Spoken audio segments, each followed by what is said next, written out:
Funding for this program was made possible by the Committee for a Clean and Beautiful Glendale.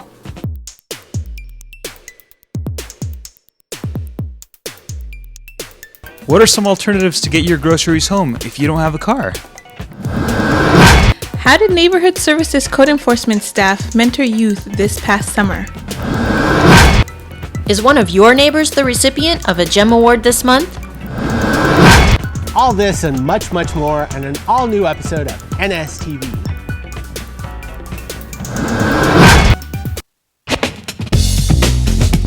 NSTV.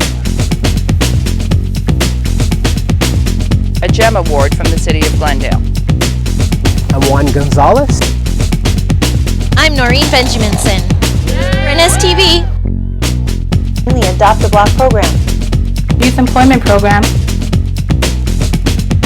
Code Enforcement Minute. GEM Awards.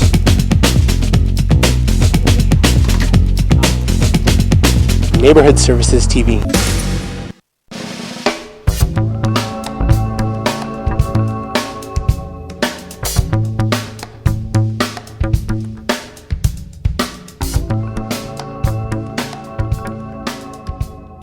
Hey there, Jewel City. I'm Juan Gonzalez.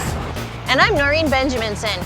And this is NSTV, your window into the programs and projects sponsored by the City of Glendale Neighborhood Services and its community partners. As summer winds down, we thought it'd be nice to spend some time at the pool at Hoover High School, one of 3 outdoor community pools open to the public this past summer. Juan, while we wait for the Beeline bus to take us there, why don't you introduce our first segment? Each year, hundreds of shopping carts are abandoned in city streets and on private property.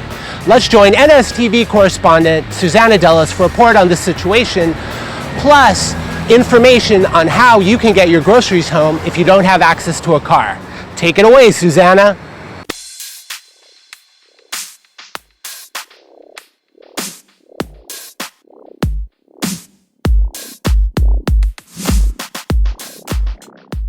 Thanks, Juan. Regular NSTV viewers know that Neighborhood Services has been frequently updating the community on the topic of abandoned shopping carts. Over the past several months, many Glendale residents and store managers have continued to voice their concerns about shopping carts being taken and abandoned in city streets and on private property. Visual observations suggest that the numbers of abandoned shopping carts have consistently been increasing in Glendale, causing blight in our neighborhoods. The cost for stores to retrieve and replace stolen and lost carts is transferred to the consumer. This means that many times when you notice price increases in merchandise, you are actually paying for that store to hire someone to pick up or to buy new carts to replace them. State law strictly prohibits any unauthorized person from taking a shopping cart which belongs to any store. The State of California Business and Professions Code identifies the removal and possession of carts outside of store premises as theft. This means that taking a cart off of store property is a crime punishable by law. The City of Glendale recognizes this community issue and has begun to work with local merchants and residents in a partnership to find a workable plan towards a resolution. First, the community has identified that it is necessary for stores to properly identify and contain their shopping carts. This way, merchants can be more responsible for their property and can make it more difficult for people to remove the carts. Second, it is necessary for residents who take shopping carts to understand that they are committing a crime. We understand that residents who have no transportation often use store carts to take their groceries home. However, there are other, better options. There are many types of personal carts which can be purchased at several stores in Glendale and also online. These carts are more portable, can be taken onto the MTA and Beeline, and fold up nicely so they can be stored at home. Lastly, there is a need for the city to facilitate these changes to happen. By working in partnership with merchants and residents, it is the city's goal to greatly reduce the numbers of abandoned carts on our streets. Stay tuned for future updates on our efforts to make this goal a reality. For more information about personal carts or cart containment, call Neighborhood Services at 818-548-3700. For NSTV, I'm Susanna Dellis. Back to you, Juan and Noreen. Thanks, Susanna. We look forward to future updates on this situation. As you can see, we're firm believers in the use of hand carts. That's how we're getting all of our stuff to the pool. Noreen, do you think we should go over our checklist to make sure we haven't forgotten anything for our day of fun in the sun? Good idea, Juan. While we do that, let's meet up with Neighborhood Services Field Representative Dave Stimson for this month's Code Enforcement Minute. What's this month's topic, Dave?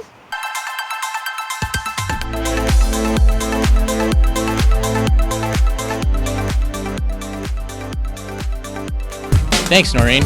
This month's Code Enforcement Minute deals with parking and storing recreational vehicles on residential property. According to the Glendale Municipal Code, on residential property, the storage of recreational vehicles, such as trailers, campers, and boats, is not permitted in any required setback area, which includes the front yard area, the side yard along the side property line, and the portion of the backyard along the rear property line. Any parking other than temporary shall be considered storage. A recreational vehicle may be temporarily parked in the driveway for loading, unloading, and cleaning. A recreational vehicle may also be considered oversized and may only be parked on the street for a maximum of 2 hours. It may even require an overnight parking permit from the Glendale Police Department if you wish to have the recreational vehicle parked overnight. The special permit is valid for a maximum of 2 nights. Contact the Glendale Police Department Traffic Bureau for more information at 818-548-3131. Vehicle parking is generally not permitted in the front setback area except on an approved driveway or within an approved garage or carport. Only temporary parking of operable registered vehicles is permitted on driveways. Inoperable vehicles may not be stored on the driveway or any other area of the property except within an enclosed garage. With your help, we can continue to maintain the character and quality of all Glendale neighborhoods. If you have any questions about parking or storing your RV, boat, or trailer, or if you have any concerns regarding recreational vehicles stored in your neighborhood, please contact the Neighborhood Services Office at 818-548-3700. For NSTV, I'm Dave Stimson. Back to you, Juan and Noreen. So how are things out at the pool? Dave, we've just arrived at the pool and I'm ready to hit the water. What about you, Noreen? Juan, before you hit the water, make sure you put on plenty of sunscreen. You don't want to get a bad sunburn, do you? That's what I like about you, Noreen. You're always looking out for me. While we put on our sunscreen, let's join Neighborhood Services Inspector Lonnie Brown for a report on this year's Adams Square Clean Sweep.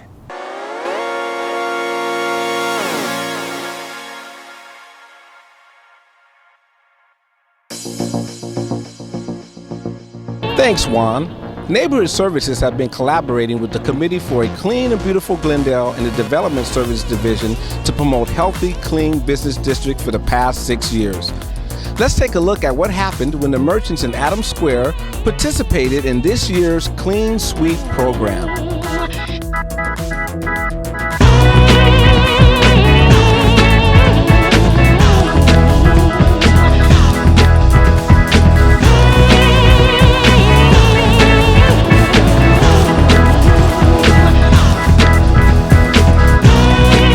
All my neighbors were out here this morning doing the same thing. And it's the only time we all get together and are able to talk because we get out here at the same time, and we hose down and we sweep down. So it's become a once-a-year community event along with our street fair. So we're glad to have this happen. The restaurant needed cleaning every day to be customers coming to see this clean place, to be sitting here, enjoying here. That's why you have to be cleaning every time, not just Clean Sweep day, every day. Everything looks so much nicer. The people seem friendlier. They're more outgoing. They're coming up, talking to us, and just it's good. And everybody is admiring the good diner that we have here now. Doesn't it look like a diner from the 50s instead of a garage? But we're real happy with it, and the community seems to be all involved. Afterwards, I met with Al Valenzuela from the Adams Square Merchants Association to discuss the significance of the event. Al, what are the benefits to the neighborhood as a result of a clean business district? Well, I think the benefits, if we have a clean area, clean environment, also equals clean business, good business. I think it's very important for other businesses to participate. I think if they get out there and they show that they're dedicated to keeping their businesses clean, it shows that they are they're running a quality business, that they want to get new business, they want to attract new business. I think with attracting new business, it's going to show their neighbors that they also need to do the same, and it will attract more revenue for them. So I think that's very important and will help the overall community. On behalf of Neighborhood Services, the Committee for a Clean and Beautiful Glendale, and the Development Services Division, I would like to thank the Adams Square Merchants Association for their commitment to keeping our community clean year-round. For more information on the Clean Sweep program or to hold a clean sweep in your business district, contact the Neighborhood Services Office at 818-548-3700. From Adams Square, I'm Lonnie Brown. Back to you, Juan and Noreen.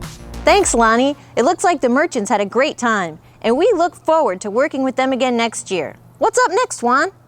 Well, Noreen, Sam Engel, Neighborhood Services Administrator, was supposed to meet us out here to introduce this month's GEM Awards. Hold on, let me see if I can reach him.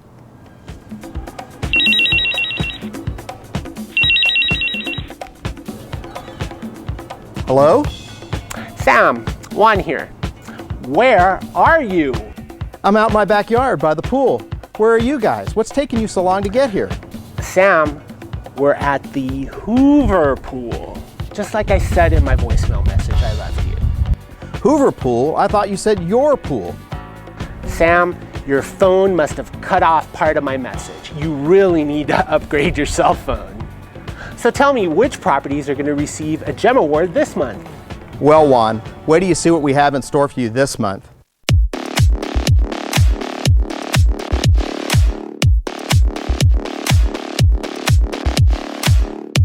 As our regular viewers know, the GEM Property Maintenance Award recognizes those properties with outstanding structural and landscaping improvements that enhance their overall neighborhood. Let's join up now with one of our favorite correspondents, Pauline Ferguson, at the home of Peggy Chin for our first presentation.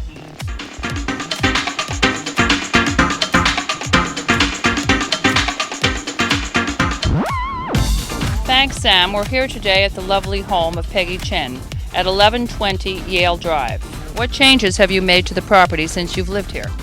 A bunch of changes. When I first moved here, this was basically dirt, gravel, a couple cypress trees, and a bunch of ivy. So all of that has been taken out, and new hardscape, and all of the landscape is new. What do you like best about living in this neighborhood? I like how quaint it is. I like the fact that I live in a big city, but it has a small feel right here in the Adams Hill neighborhood, and I have a wonderful view in the sunset hours. What motivates you to take the time to maintain your property so beautifully?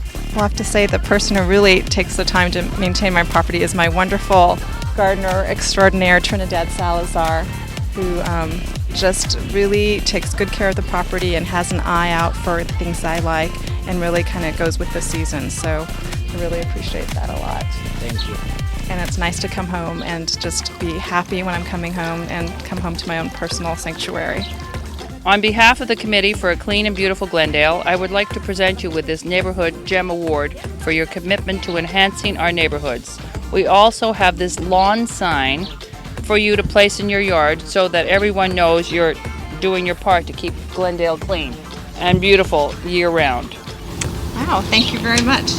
From 1120 Yale Drive, I'm Pauline Ferguson. Back to you, Sam. Thanks, Pauline. Peggy's done an impressive job with the changes to her home and her property. The fountain adds a nice touch to the terrace landscaping, and her gardener Trinidad has done an outstanding job maintaining all those different kinds of flowers.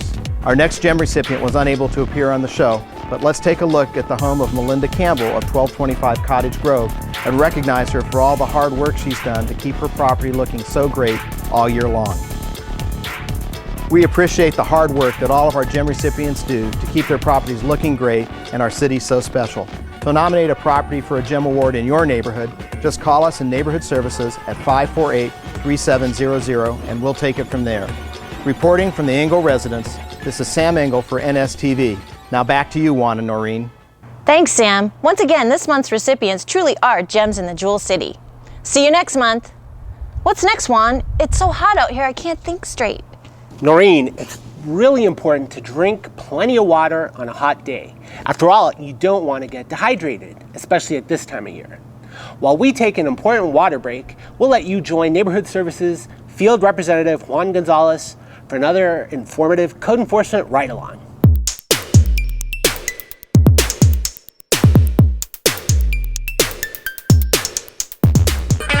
The complaint is stagnant water in the jacuzzi, and this is the person who's complaining. regarding her neighbor, and the neighbor is the address on the other side of the street. There is stagnant water inside of the jacuzzi. The jacuzzi's not hooked up. Now it's just sitting here, and here's some junk. There's an old basin there, bathroom basin, and this little lamp. It could breed mosquitoes in the stagnant water. So we'll have to have them drain that out, and if they're not going to hook it up, store it in the garage and get rid of some of this junk. The firewood here, it could probably be cut up and piled up neatly. Now we'll go down to the next location. As you can see that they did plant some grass and it's growing. They taped it up so that passerbys, pedestrians don't come by and step all over his new lawn. As you can see there, they did a pretty good job. I think I'm probably going to come back and monitor it, but they are on the right track by planting, and they did put some seed. Yeah, there's some seed in there still, and the grass is still coming up.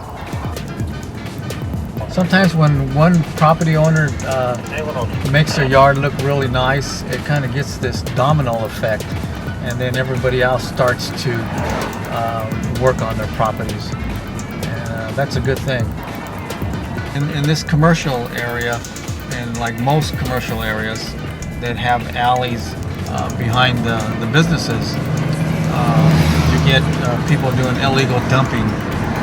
It used to be a restaurant, and it looks vacant now. This is also, besides accumulation of junk, it's also maintaining a fire hazard, because you got this dry shrubbery here, and then you got this couch. Junk, trash, and debris breeds more junk, trash, and debris. Neighborhood services. I am Juan Gonzalez. Keep up the good work, Juan. And speaking of hard work, it's time for our next segment. Right, Juan? You got it, Noreen. The participants in the Glendale Youth Alliance's employment programs have had a busy summer. Let's join NSTV correspondent Eric Alonso for a report on this year's summer youth employment programs. What's the scoop, Eric?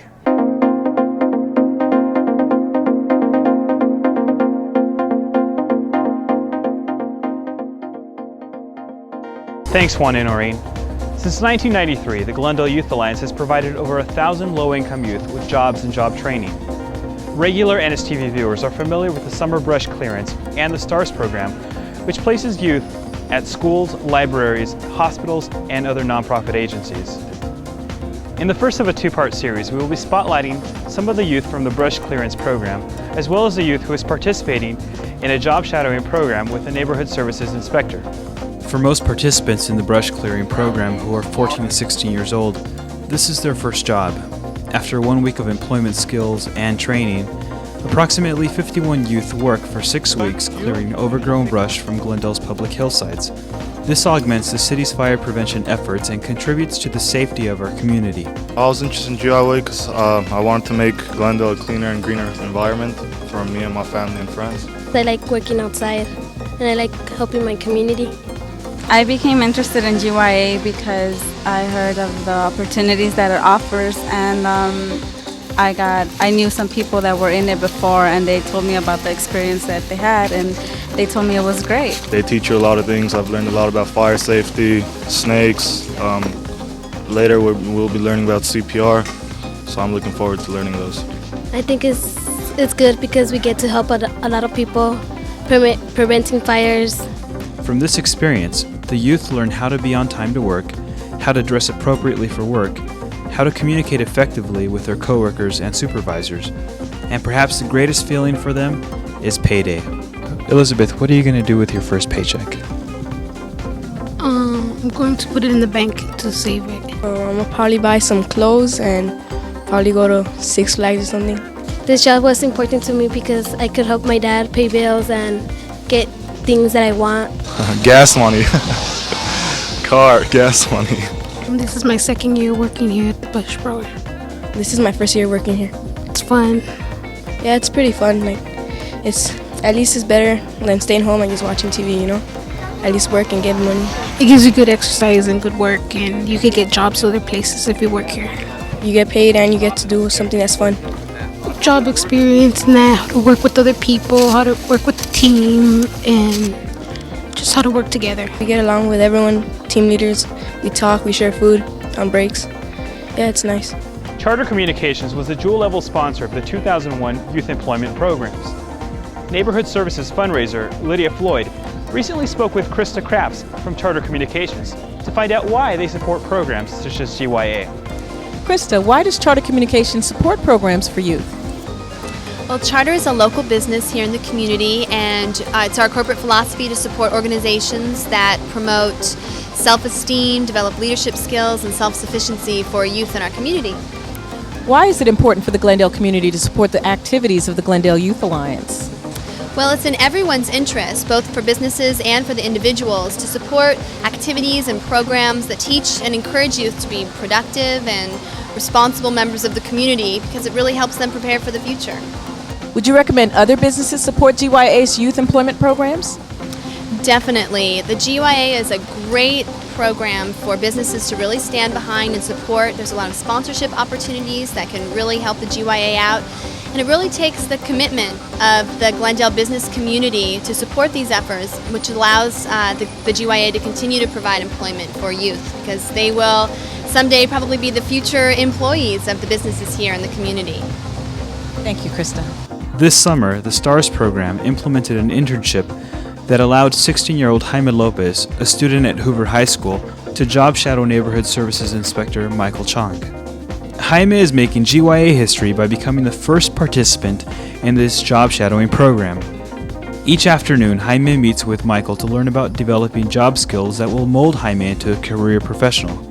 Should the pilot program be a success, GYA would like to expand it in the future by involving other employers to participate. Jaime Lopez has shown me on several occasions that he's been a very, very good individual to work with. He has showed a lot of dedication, a lot of support to this program, and when other kids see him, they're like, I want to be a part of this program also.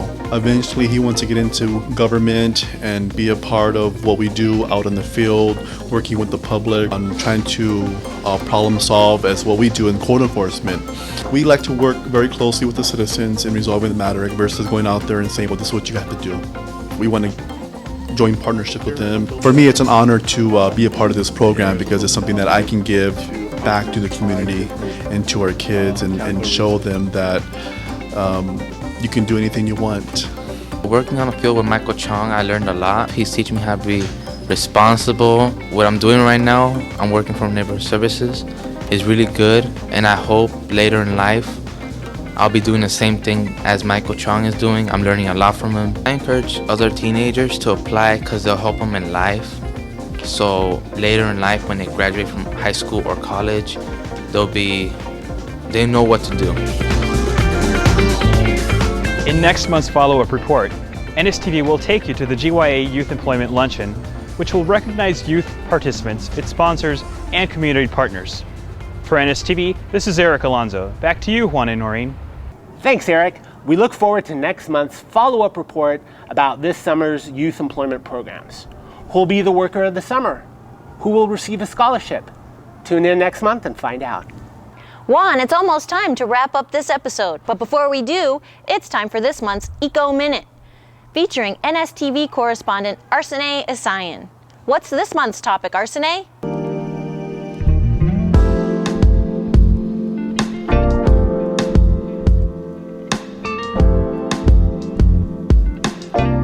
Thanks, Noreen. This month's Eco Minute deals with foam polystyrene. Do you know what foam polystyrene is? It is usually in the form of cups, plates, food containers, and packing materials. Did you know that foam polystyrene debris is the third most abundant item collected during public cleanup activities? The toxic chemicals contained in foam polystyrene, such as benzene and styrene, can have hazardous effects on the human health. When you see foam polystyrene products in the form of litter, it is due to the person's behavior, which is, as you know, the cause of all litter. If you choose to use foam polystyrene products, please dispose of them properly. Foam polystyrene products discarded into the streets, like any litter, can end up in storm drains and lead to our waterways and beaches. Foam polystyrene will never biodegrade. You can find many fun and useful ways to recycle this product and learn more about its manufacturing process on the internet, which can also help you make informed decisions if you do choose to purchase foam polystyrene. Please join neighborhood services in combating against all litter in the public rights-of-way. For NSTV, I'm Arsene Isayan. Back to you, Juan and Noreen. Great job, Arsene. I'm sure people learned all sorts of things about foam polystyrene and why it should be disposed of properly. Well, Juan, I don't know about you, but it's time to catch some rays before the summer ends. So wrap up the show. Do you think Noreen wants me to close the show? Well, that brings a wrap to another episode of NSTV. If you have any comments about today's show, we want to hear from you. Send me an email at jgonzalez@ci.glendale.ca.us. Or if you have any questions about the programs featured on today's episode, please contact us at Neighborhood Services, 818-548-3700. On behalf of everyone at Neighborhood Services, we'd like to thank you for tuning in and invite you to join us again next month for another action-packed episode of NSTV. I'm Juan Gonzalez. And I'm Noreen Benjaminson. Remember, keep the Verdugo's green and Glendale clean. See you next time. Where are you? I'm out back. Thanks, Pauline. Blah, blah, blah. To the hard land. The fountain adds a... What's next? Oops, sorry. Let's go. To recycle this product on the internet and sorry. Are you rolling? And the next cue card is inoperable vehicles. Inoperable vehicles. Vehicle parking is generally not. That was vehicle. Vehicle parking is generally. I didn't like that. Stay tuned for future Oops. Neighborhood Services has been collaborating with the Committee for a Beautiful and Clean Beautiful Glendale Development Services Division. Back to you, Juan and Noreen.